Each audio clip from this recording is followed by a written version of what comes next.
So we turn now to East Haven. It has been nearly 2 weeks since a plane fell from the sky and crashed into a neighborhood there. Today, one of the two homes hit by that plane is set to be demolished. News 8's Ken Pierce is live near the crash scene in East Haven with the details. Good morning, Kent.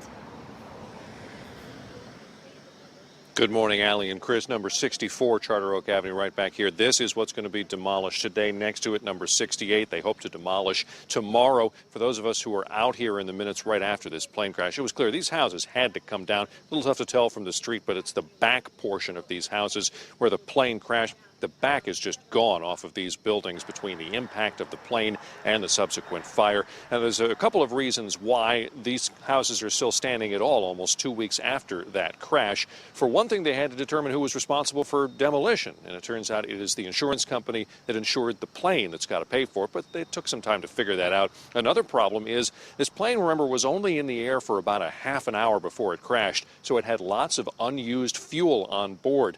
And that contaminated the site as well. That has been mostly cleaned up in number 64, the house that will come down today. There is still plenty of aviation fuel in number 68, so that still has to be cleaned up, and that's why that house is not coming down today.